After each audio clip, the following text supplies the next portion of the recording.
Hi guys! Hello guys! Magandang buhay, magandang umaga, magandang araw po sa inyong lahat.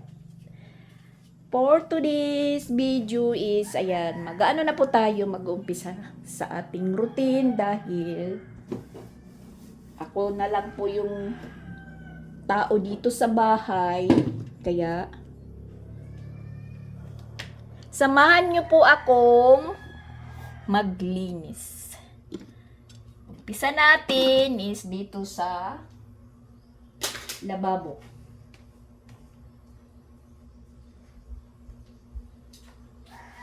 Nagsipasukan na po yung mga estudyante.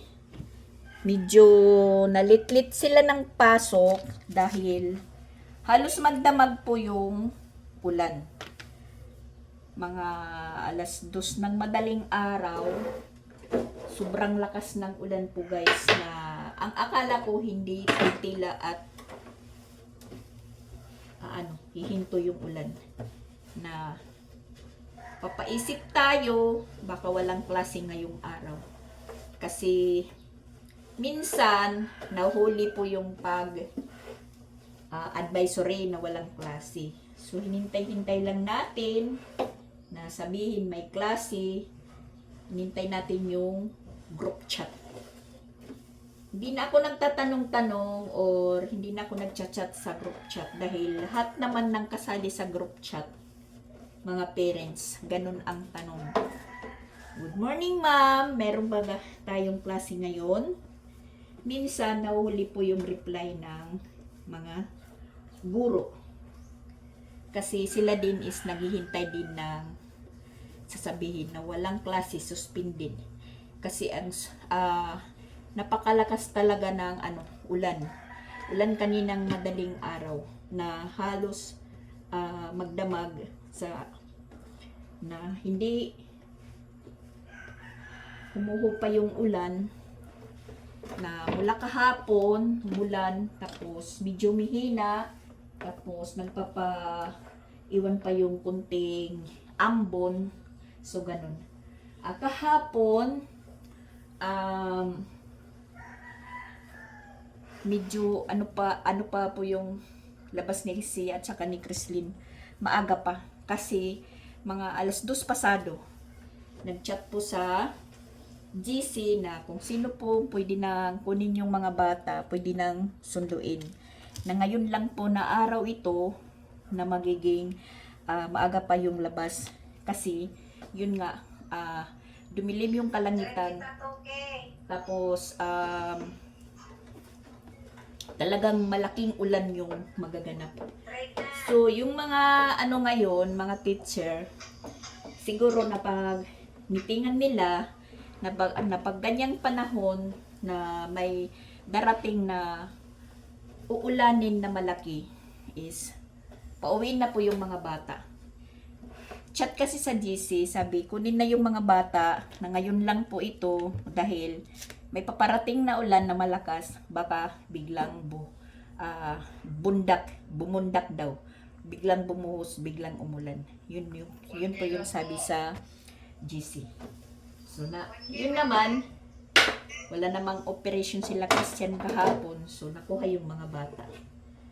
Saktong-sakto lang, ipangalawang buhos ng ulan is nakukuha na sila Chrislyn at saka si Sia. Ang nahuli, si Sansan. Dahil, yun po yung pinagkamitingan siguro pag medyo maano yung panahon, masama, papauwi na po yung mga bata. Dahil, para iwas po maabutan ng baha. Kasi ngayon po, sa lahat ng lugar na naapektuhan ng ulan is talagang binabaha. Delikado na po yung baha, landslide. So gayon, yun po yung ng mga teacher. Pag maulan, medyo matagal tumigil yung ulan, yung mga estudyante is papauwiin na. Nagulat din po ako kasi si Chrislyn, alas 4 pa yung yung labas. So nag-chat yung teacher sa GC na pwede nang kunin. So yun nga, yung kadahilanan, baka daw lumakas yung ulan. Kasi yung lugar ngayon, parang iwan ko, kunting ano lang, hindi lang kunting ulan, umulan ng isang araw, ayun, may magaganap na nabaha. Yung nandun nga ako sa Compostela, medyo umaambon. Iyon pala, doon sa city, meron na pong binabaha. Lalong-lalo na po yung kulon sa city. Binabaha po yan. Parang dagat po yung yung kalsada, yung lugar ng kulon. Pero maminti po yan. Tapos sa Liloan, imagine sa Liloan, malapit lang po yan sa sa Compostela. Pero yung ulan kasi, portion lang po yung lakas. Tulad doon kay Jing, umulan ng malakas. Tapos sabihin ko dito, wala. Hindi umuulan. Pero ang malakas yung ulan dito. Pero doon, mainit. Walang ulan. Hindi sabay-sabay po yung lugar na inuulan. May portion lang talaga. So sabihin mo, ba't binaha yung Liloan? Yung dating nilunok na lugar na Liloan is binaha na naman.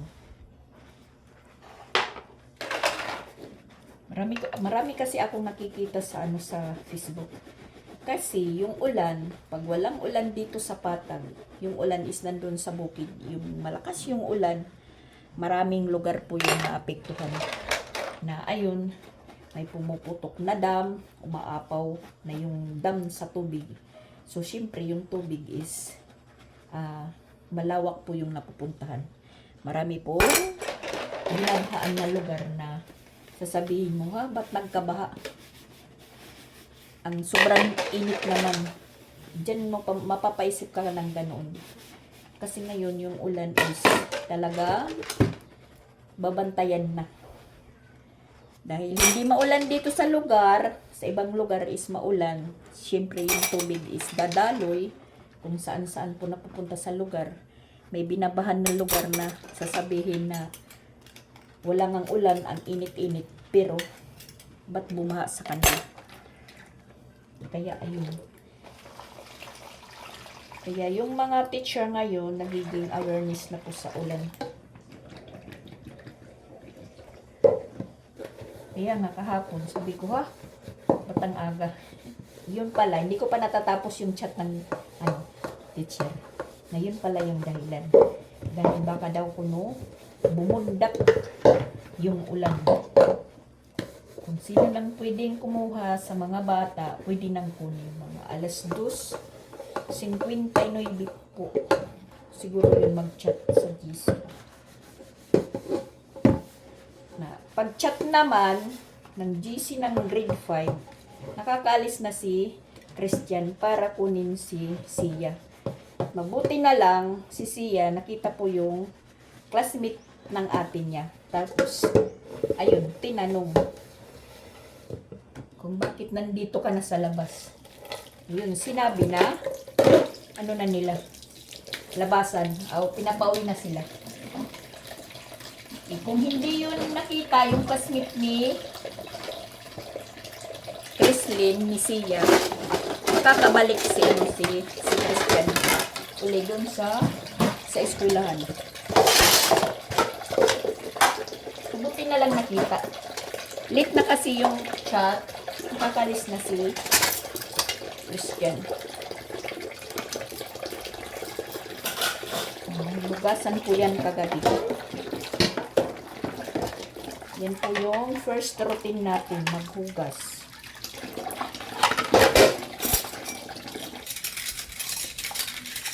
Nakapanglabas na po ako ng mga nilabhan ko. Yan, nalinisan po yung kalangitan. Mga alas 5 or alas 7, matindi na po yung matindi na po yung init. Kaya nakapasok yung mga bata. Pero mga daling araw pa lang meron na nag-chat sa GC kung may klase. Kasi akala talaga na hindi kukupa yung ulan sa ganoong kalakas ng ulan. Na tayo naman hindi tayo makatulog kasi Yun nga yung iniisip ko. Na baka po, magbaha. Nandito kami sa sa baba. Sa stock room. Ewan, inaano na lang sa isip ko. Sumasagi na lang kung paano po yung gagawin. Pero sabi ko naman, parang malayo naman. Kahit kami medyo malapit sa sapa. Parang hindi naman po dito yung... Pero iwan lang, hindi natin po alam yung panahon. Kasi yung nangyari nga doon sa sa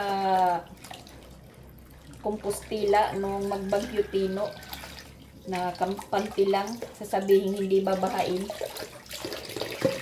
na nilunok sila doon.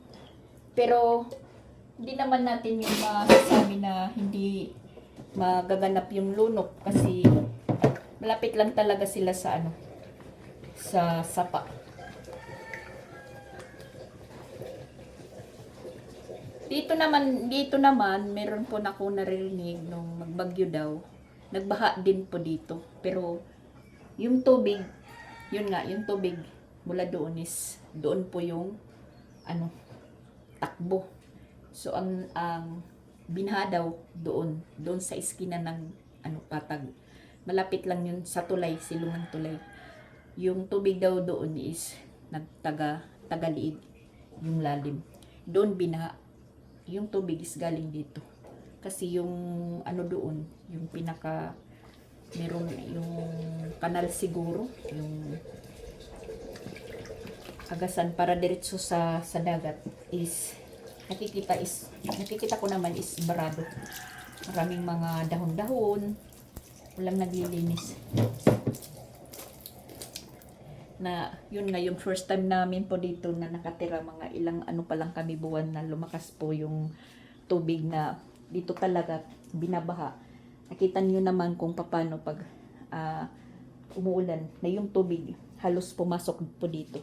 Kasi yung po dito sapa na isa na dinadaluyan ng tubig is nabara daw. Tapos dito dumadaan. So dito po yung ng tubig at tambak.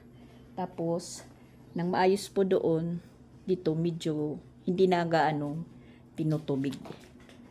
Hindi na ganong binabaha. Kasi dalawa po yung dito. Pero yun nga, sabi ko hindi lang maging kampante dahil hindi pare-pareho po yung panahon. Ayun na kagabi di wala siguro mga madaling araw na din po ako nakatulog dahil pinakikinggan ko lang yung ulan. Yung mga kasambahay ko ay naghihilik, lalong-lalo na si Papa Bits kahit nandun sa taas naririnig mo pa rin yung hilik.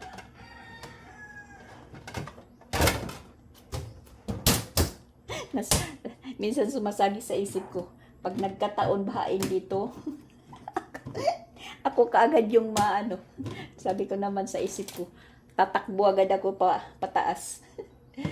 Yun lang, parang naisip ko lang.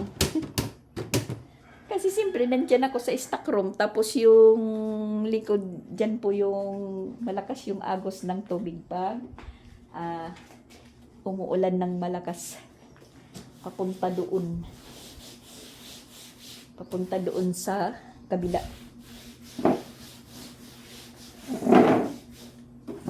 So, yan. Tapos na tayong maghugas. Tapos, pinanguha ko na po yung mga natuyo kong labahan. Nandoon na po sa stock room ko. Mamaya ko na yan naharapin. Linisan muna natin dito kasi malangaw.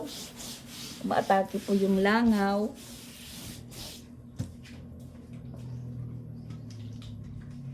Oh my gosh.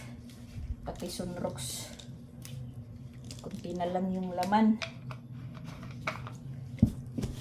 Pero mayroon pa ako doon binili na bago.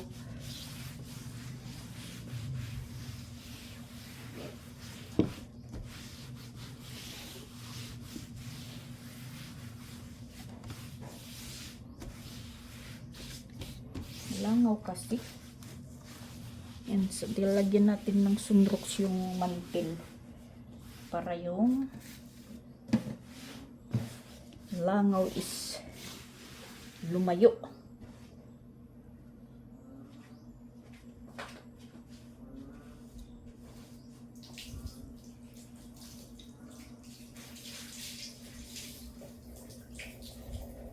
Tapos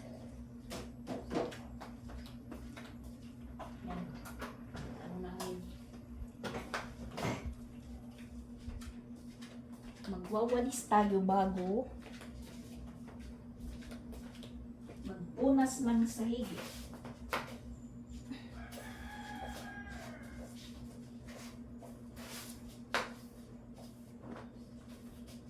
Pag ako lang dito mag-isa, yung bahay malinis. Pagdating ng mga Pokemon, ayun, magkakalat na naman. Kung saan-saan lang nilalagay yung mga bag, sapatos, medyas.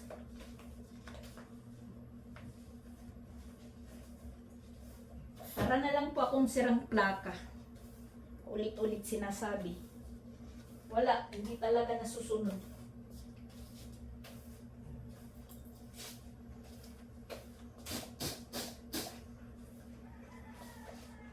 Lalo na pag wala ako dito. Ay, Maria Sip.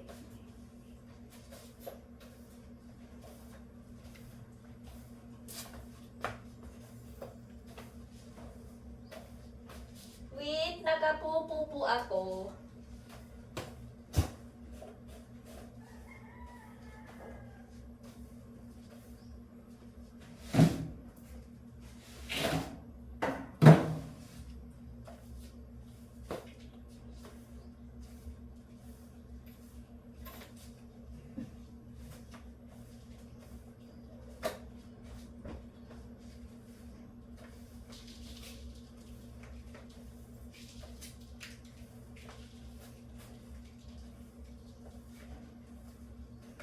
Ano lang ngayon, sa labas, maputik.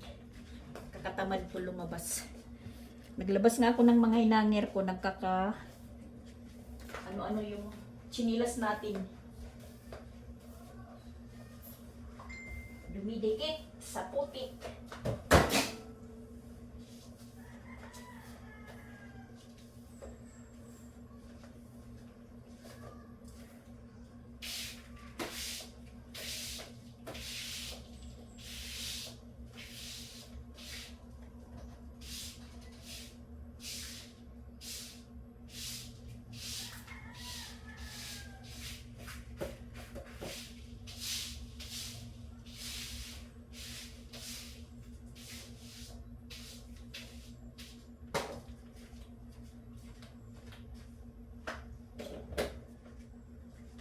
Siguro, bago sila umalis lahat, mga ilang bisis po ako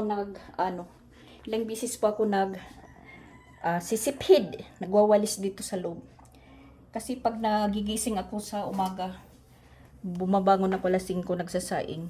Nag-ano na po ako, nagwawalis. Tapos nilang kumain, magwawalis na naman. Tapos hanggang sa makaalis sila, magwawalis na naman. Kasi, nakasapatos na sila, nandun na sa labas. May makakalimutan, babalik na naman.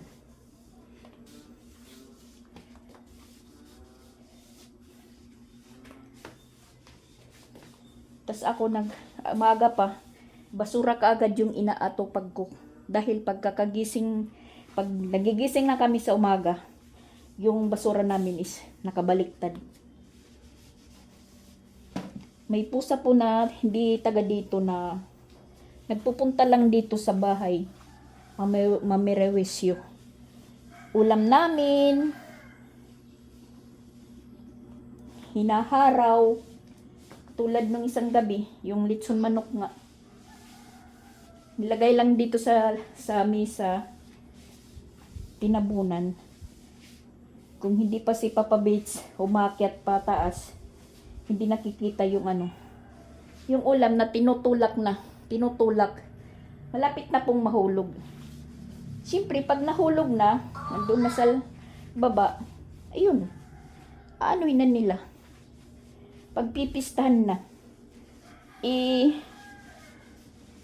tira nila yun na ulam para sa amin ni Sansan kasi hindi nga po kumain nung isang gabi.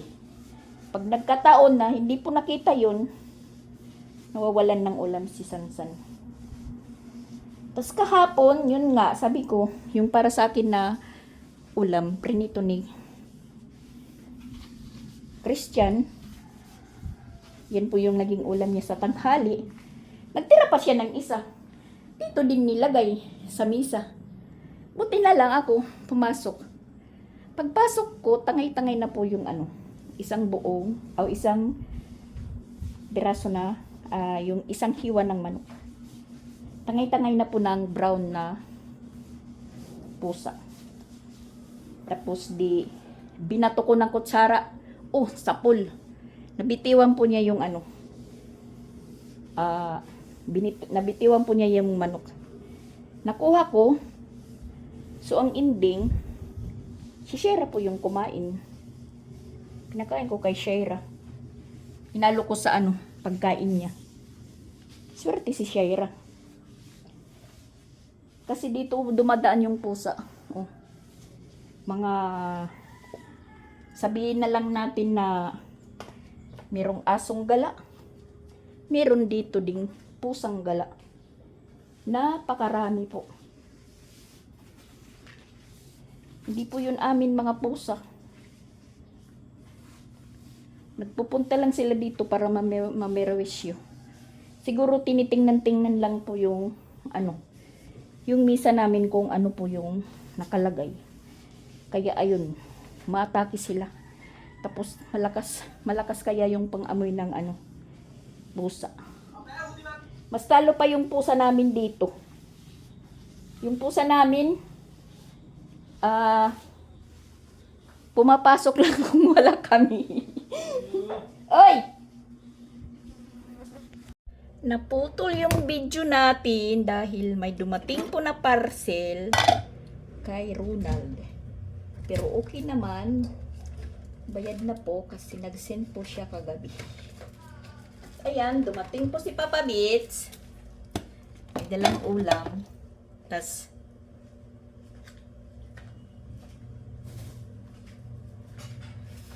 binigyan po ako. Ayan. Ano ini? Panitin manok. Prito. Kuwan siguro ng manok.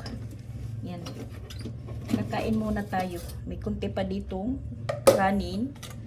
Tapos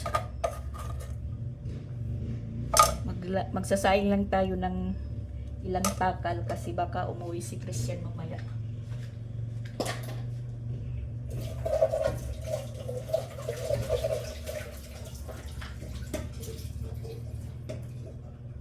Dahil pag kumain na ako ngayon, bukas naman ako kakain. Ganun lang. Tipid-tipid.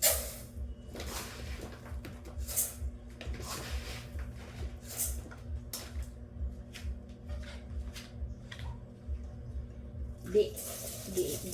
Guys, ano pala? Saktong-sakto lang po yung pagsasaing ko. Yung hindi nababahawan. Kasi pag may bahaw na marami, hindi kumakain yung iba.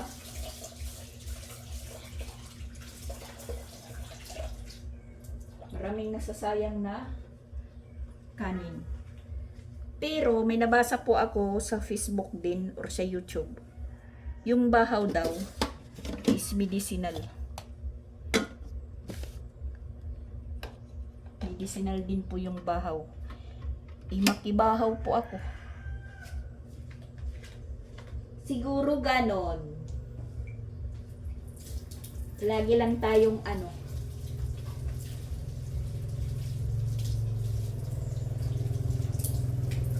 palaging nasa kondisyon, pero pag dumating yung stress, hindi kinakaya talaga. Sumusuko po ako sa stress. Yan, malinis na po yung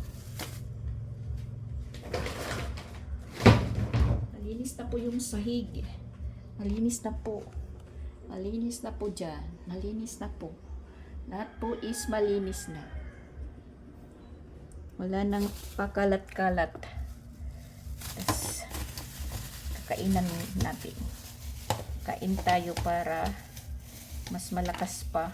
Mas malakas pa yung pagkuskus.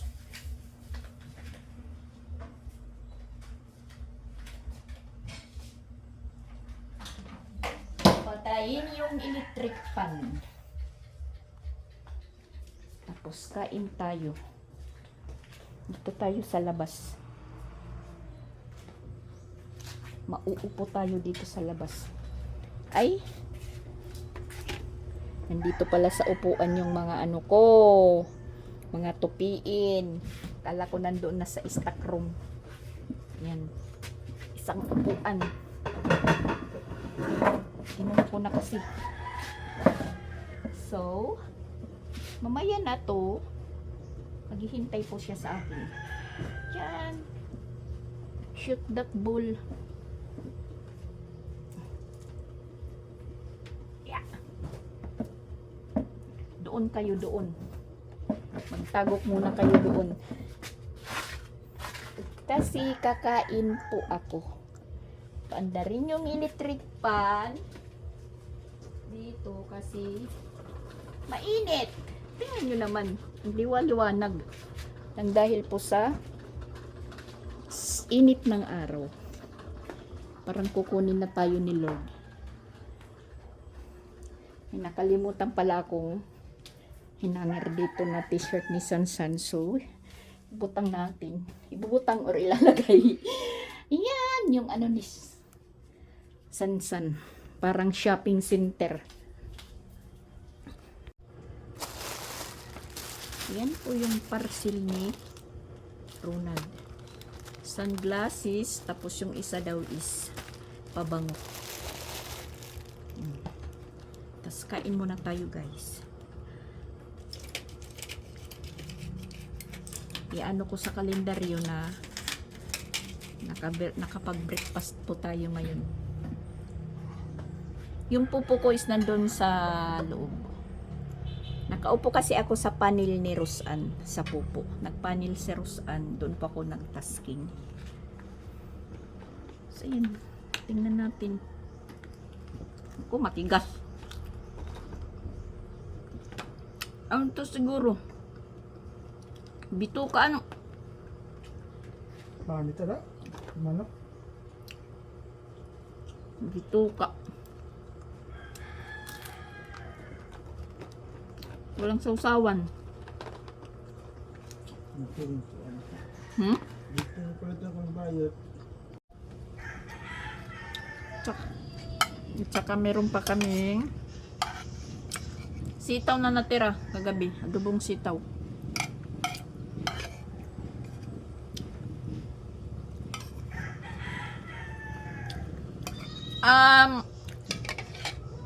Thank you pala sa nagbigay ng tip yung magpreprito. Bago magprito po, lagyan mo na yung mantika ng harina para hindi po yung mantika is tumalsik. Yung prinito ko kagabi, bangus. Epektibo po. Hindi tumatalsik yung ano. Kasi biruin nyo yung bangus pag priniprito. Normal lang po na pagprito. Lumalaban po yung bangus na isda. Yan po yung Tapos ang iba, nilalagyan na dahilan. yan ng suka para crispy. Yun na nga, yung bangus, nilagyan ko muna ng suka, asin, tapos magic sarap para matimpla. Tapos yun na nga, yung mantika, siyempre mainit na. Nilagyan ko po ng harina. Trinay ko lang po. Nilagyan ko ng harina. Tapos, Hindi nawala na yung harina sa mantika. Sinalang ko na po yung bangus. Ayun, hindi nga siya tumalsik. Hindi po yung mantika nagputok-putok.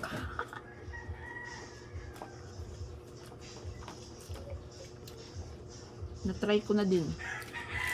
Ganun pala yung sekreto. Pero yun nga, sabi pa ng sabi ng amo ko, para daw din hindi tumalsik yung yung pagprito, yung isda daw na bangus, lagyan ng suka. Pero ganun pa rin. Kasi yung suka, maano yan sa mantika. Sabi naman ng iba, yung bangus, wag pakaliskisan, wag kunin yung, ayun naman po yung ginagawa ko pag prito ng bangus, hindi kinukuha yung kaliskis. Ako naman po kagabi, naghiwa ng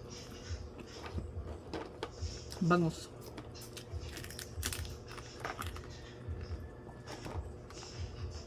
Tapos nakakain pa yung kaliskis. Crispy pa. Walang sayang, kundi yung buto lang. Parang naalala ko yung nagsabi na bago ilagay yung riniprito mo, yung mantika lagyan ng harina. Parang naalala ko si Ma'am Belia yung ko. Yun, parang siya po. Thank you po sa tip, Ma'am Belia. Stop muna yung vlog natin kasi nagpapasounds na si Papa Bit sa taas. Maglalaba muna ako tsaka magla-live ng pupo. Kaya ako na lang dudugtungan pag matapos na po siyang magpasounds. Tapos na din po akong maglaba. So ayan guys, hapon na. Operasyon na po tayo para sa hapunan.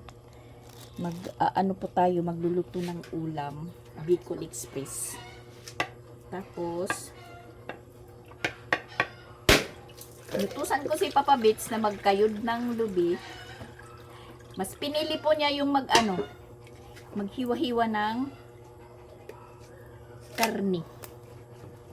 Maghiwa ng karni at saka maghiwa ng sitaw.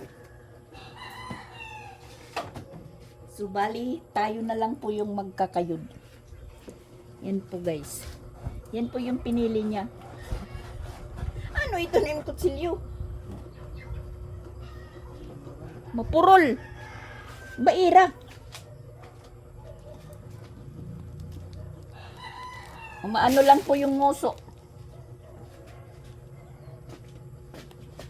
Tumatais.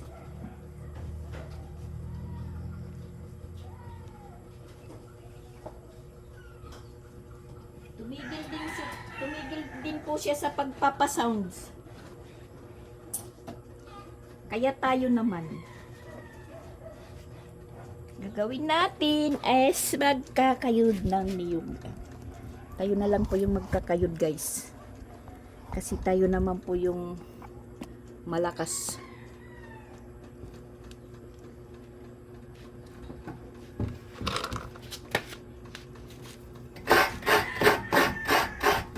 Yan.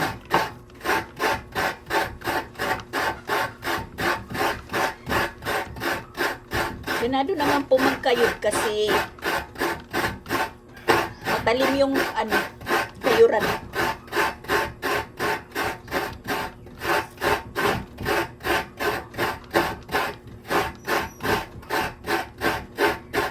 Alas 4:30 po yung oras. Alas 4:30.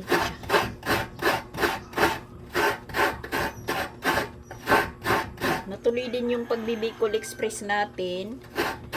Pagsasagma yung hindi natuloy.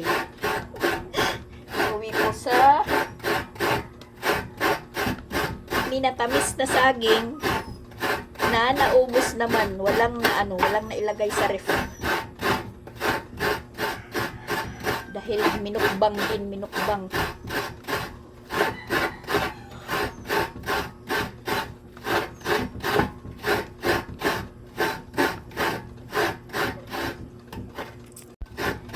Tapos ko din yung tupiin ko. Tapos ayun, nailigpit ko na lahat. Tapos yung mga nilaban ko ngayon, Hindi pa po natuyo. Bukas na po yan tutupi.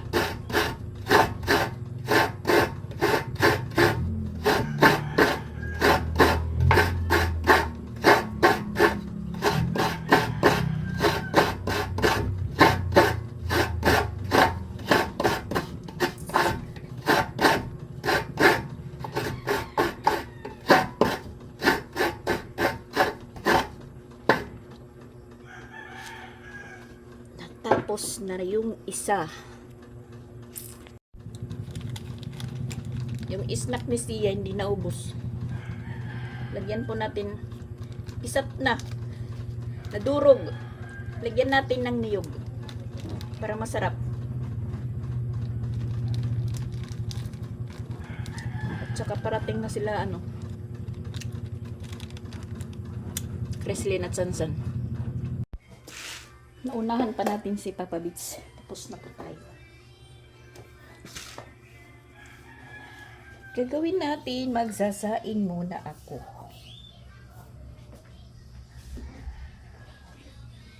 Sasaing muna. Ito po yung gagamitin natin na sili para sa Bicol Express. Simpleng Bicol Express lang po to guys. Ang importante lasang Bicol Express. Yan, tapos na si Papa Bits maghiwa.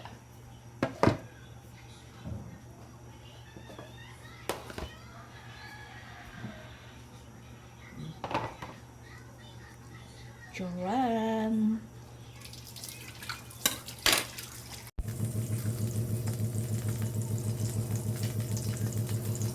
Anuhin muna natin yung kanin, hagasan. Alabasin yung sariling mantika.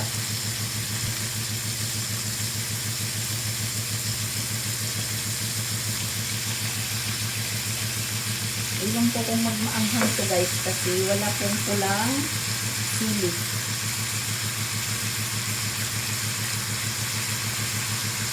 Hindi ito magiging Bicol Express, kundi magiging Bao Express. Pero patag.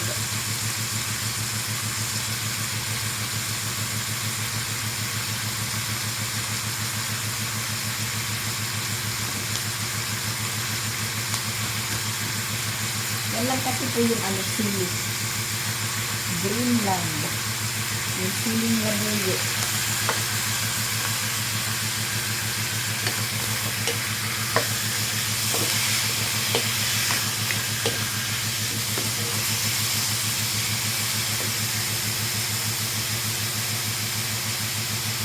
Puno na po yung sinain natin.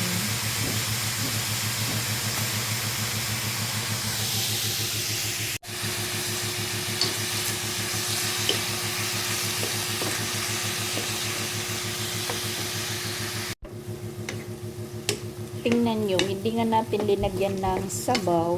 Nagkaroon po siya ng sabaw. Yan po ang sinasabi na giligisa sa sariling mantika.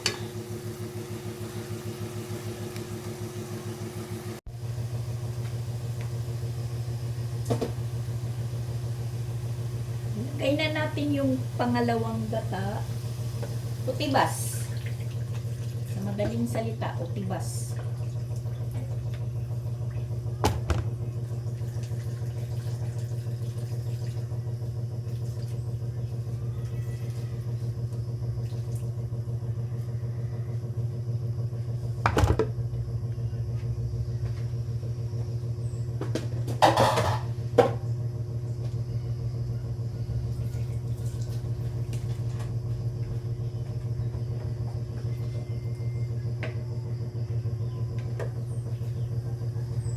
Tapos, ilagay natin yung sili para po mag-anghang. Hintayin lang po natin na lumambot yung karne. Saka natin ilagay yung sitaw at saka kakanggata.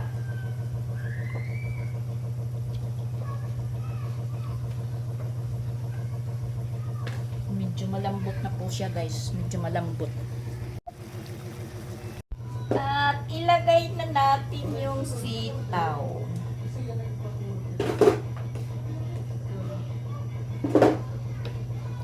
Yan, dumami po siya guys, dumami. Hindi lang po siya color tingnan kasi yung sili natin is puro green. Kung merong pula, maganda po itong tingnan. Pero lasang Bicol Express na po siya.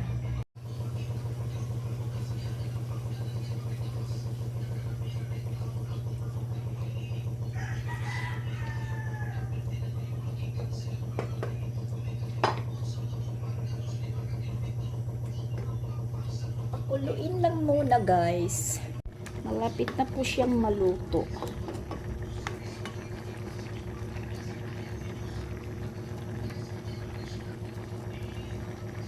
Sakto lang po yung anghang niya, sakto. Kaya ng mga bata.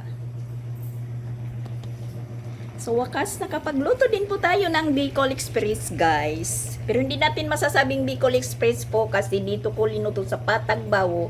So Patagbawo Express po. Bicol Patagbawo Express. Ganda tingnan yung bahay na walang kalat. Wag nyo na lang pansinin yung kurtina na namin na nagkurtina pa, binubuhol naman. Kasi dyan po sila nananalamin. Di pa sila kontento sa salamin. Dyan sila nananalamin dahil kita po lahat yung buong katauhan mo. Hindi pala katawan guys. Buong katawan mo. Whole body. Guys, mag-vlog yung walang cameraman kasi pa ano-ano yung cellphone natin. Minsan natutumba. Sariling sikap tayo guys. At saka ilagay na natin po yung kakanggata lahat. I-boost na natin. Kasi luto na po siya. Tapos ayan, yung hugasan natin is nakatawag na naman. So patapos natin magluto is maghuhugas po tayo. Ayan.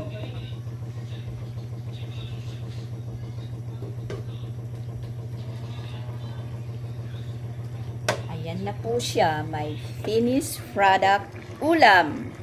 Ayan. Kasarap-sarap.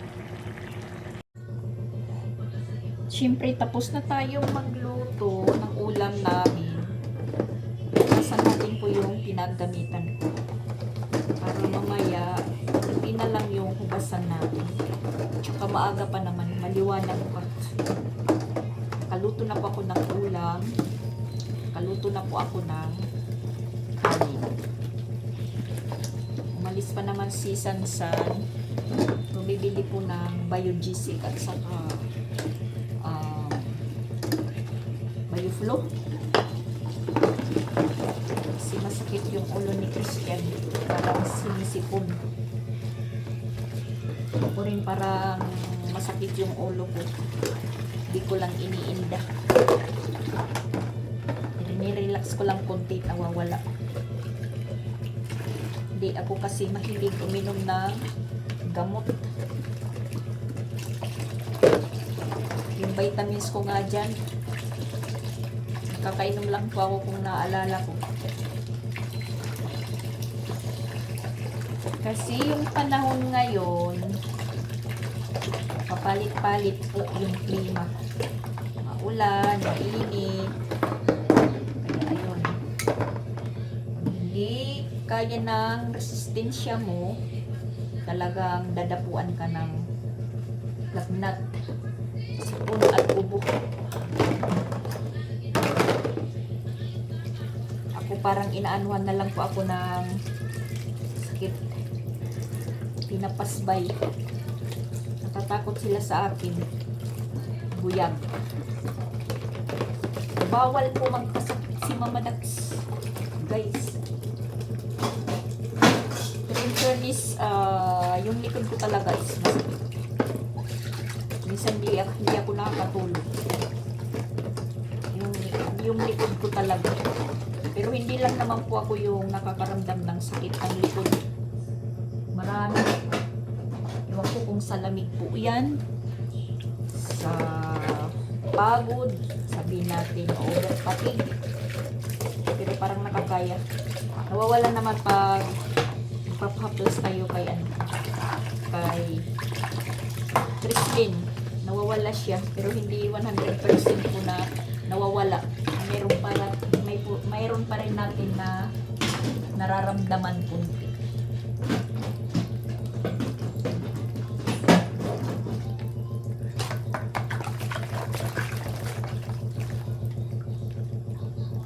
Hindi naman ibig sabihin na hindi tayo nagwa-warm up. Yung kahit ganito, pag ginaganito yung likod ko, napakasarap. Napakasarap pakiramdaman. So, ayan. Tapos na tayong maghugas na naman, guys. Mamaya, pagkatapos kumain, maghugas naman po tayo. Mamaya na po ako maliligo. Yung pagliligo is kung tapos na po yung lahat ng trabaho ko para pag natulog ako, presko.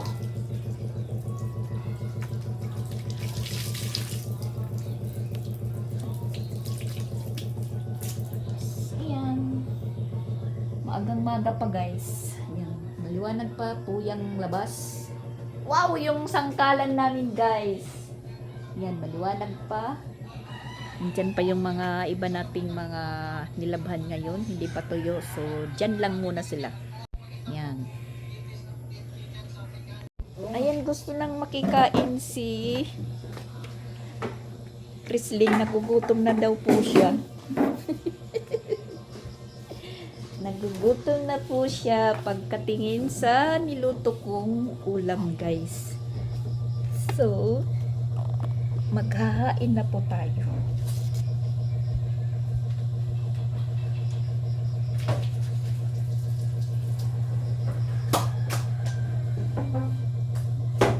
Maghahain na po.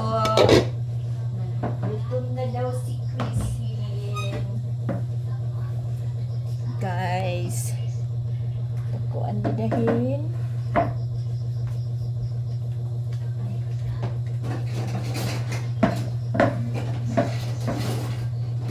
Pinggan halanisa.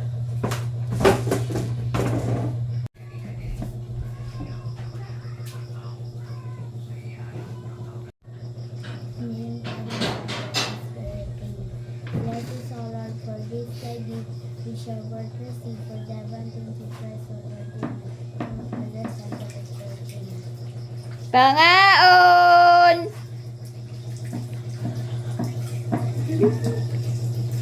Hain ka! Kaman nahiling akuan. Si Mama Walin. Kain na tayo, kain na. Kain na po.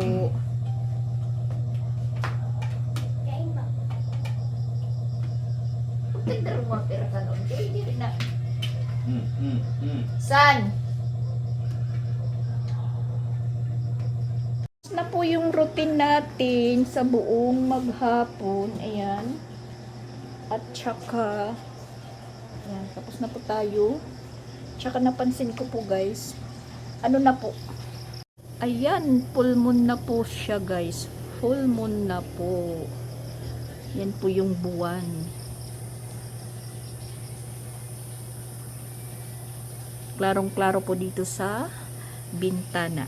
Siyempre, mag-end na po ako. Bye-bye sa inyong lahat. Shout out po sa lahat. Thank you for watching. At God bless us all. Bye! Nakakapag-relax na po tayo. Bukas naman. Bye ulit!